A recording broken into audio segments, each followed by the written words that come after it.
Here are just some of the things you'll find inside the Forager's Guide to Wild Foods. You'll discover a plant that you can pop, just like popcorn. The only difference is that it tastes better with a nutty flavor, and it's gluten-free. This plant is pretty common all over America, and I think you've seen it many times before. Young leaves can be picked in early spring or used raw in salads or cooked. They taste like spinach. They're best harvested early in the day and plunged into cold, salted water for 15 minutes. But the true power of this plant lies in its seeds. They are very tiny, the size of sesame seeds, and you should pop them as they taste better than popcorn. Just place them in a tall pot and let the magic begin. I think you'll love it. I'll also show you the plants and fruits that you would better forage in winter. Rose hips, for example, are 1,000,000 times more delicious after the first frost, when they become creamy and sweet. Another plant you'll discover is what herbalists refer to as nature's Prozac. This instant anxiety-relieving plant could be growing near your house, no matter where you live in America. Steeping 1 teaspoon of clean, fresh leaves in a cup of boiling water for 10 minutes can also help you fall asleep faster. Please don't drink this tea if you plan on driving in the next 6 hours. I'll also show you why cattails are literally all you need to survive. Survivalists call this plant the supermarket of the swamp because you can eat every part of it, even its pollen. Cattails are a tactical, 4-season food that can save your life and keep you strong even in the darkest times. You'll find out how to identify and take advantage of the American hog peanut. This common plant has the interesting ability to produce 2 types of flowers and 2 types of seeds at the same time. The lower, usually underground pods, contain a very large single seed that tastes like peanuts and can be eaten raw. The upper pods contain numerous smaller seeds that taste like garden beans and need to be cooked. So how would you feel if one day there wouldn't be any more food left to buy, but you could still come back home to your family with a pile of these treats? I'll also show you the fast-growing succulent red plant that resembles and tastes like bacon when cooked. You'll also discover a nut that was a mainstay in the grocer 100 years ago, but people can barely recognize them nowadays. American beech nuts are sweet and taste best after the first hard frost of autumn. You can separate the burrs by hand and dry the nuts in the sun. The shells can be cracked in the oven and then eaten. Our ancestors also boiled them to skim off their oil for cooking and to light lamps. I'll also show you how to make what I like to call healthy Pringles. The leaves of this plant have the unique ability to be turned into tasty, crispy, finger-licking chips. You'll discover a distinctive but common mushroom that grows in all 50 states. This mushroom is called the morel, and it's worth around $50 a pound and could even go as high as $200 a pound in dried form on Amazon and eBay. There are no similar lookalikes, but just to be double sure you've got the right one, slice it in 2. If it is hollow from top to bottom on the inside, they are morels.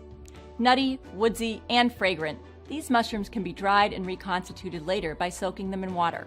If I were to recommend you a plant or mushroom to forage for profit, this would be it, as it's expensive and in huge demand. I'll also show you what to do if you find this odd berry that's very high in natural pectin, and how to use it for preserves and jams, keeping your desired consistency while decreasing the sugar you need to use. The next time you pass by this pain-killing plant, stop and do this. Take a stalk or 2 and tear it in 2. The plant secretes a milky white substance that resembles the one in opium poppy. The substance is known as lacticarium, and it has much milder effects, but it's completely legal to forage, grow, and eat. You can collect its sap for a pain-killing elixir to have around whenever you have a lingering pain that just won't go away. I'll also show you where to best tap the big leaf maple or sugar maple tree to get the maximum yield out of your sap. Indigenous populations boiled maple sap into sugar using hot stones. But of course, it's much easier to use your stove or oven. It takes 40 parts sap to produce 1 part syrup.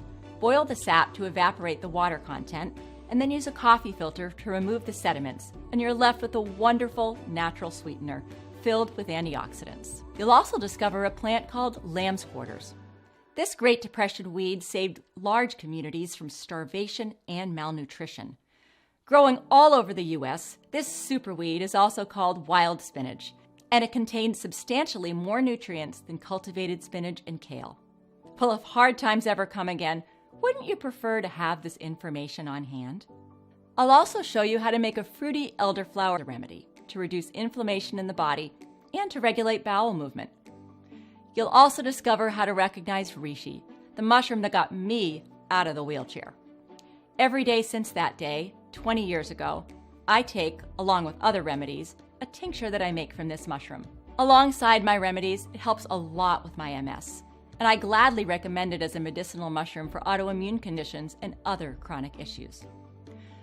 I'll also show you how to make a crispy crust wild dandelion bread.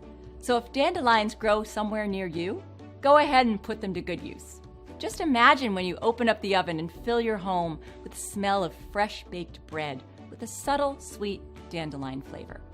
You'll also discover what to do if you find the common lake and swamp plant American lotus.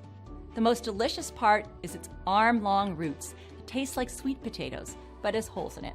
Its chestnut-flavored seed, also known as alligator corn, are ground into flour or can be pressed for extracting oil.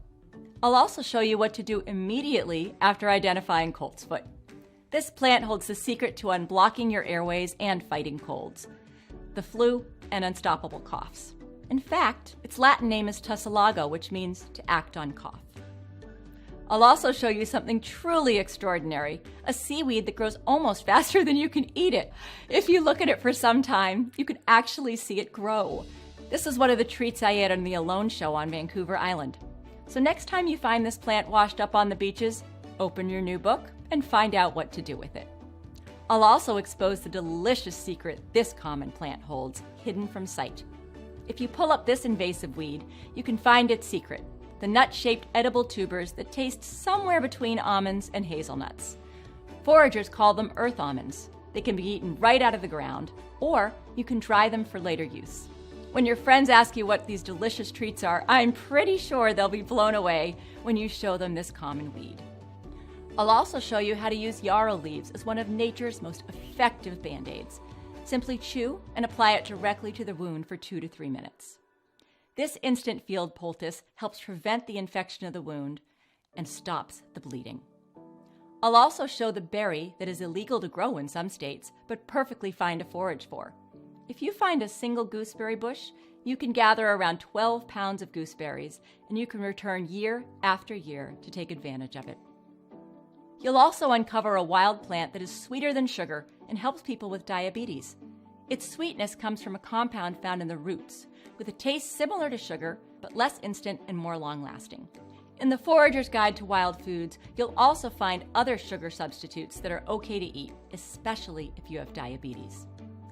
I'll also show you the most sought-out dish at Nature's Restaurant, together with over 50 edible berries that you'll find inside the Forager's Guide to Wild Foods. You'll also discover what you should do immediately when you find an alligator tree. It's very easy to identify as the bark perfectly mimics an alligator skin.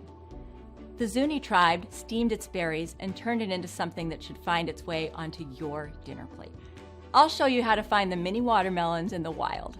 The watermelon berry provides instant refreshment while quenching thirst and giving your body a fistful of vitamins. Did I mention that it tastes like watermelon? I'll also show you the common, but usually unpopular pond-dwelling microplant that can save your life one day. This is the world's smallest flowering plant, almost half the size of a grain of rice. But while it might be teeny tiny, it contains all the essential amino acids, vitamins, and minerals, rivaling animal protein. It tastes like sweet cabbage and can be cooked just like it. This is just a tiny, small glimpse of what you'll find in the Forager's Guide to Wild Foods. Really, there's too much to say here. There are over 400 plants you'll find in this book. But that's not all. If you get the Forager's Guide to Wild Foods today, you'll also take advantage of a time-limited offer of 3 exclusive gifts that will be off the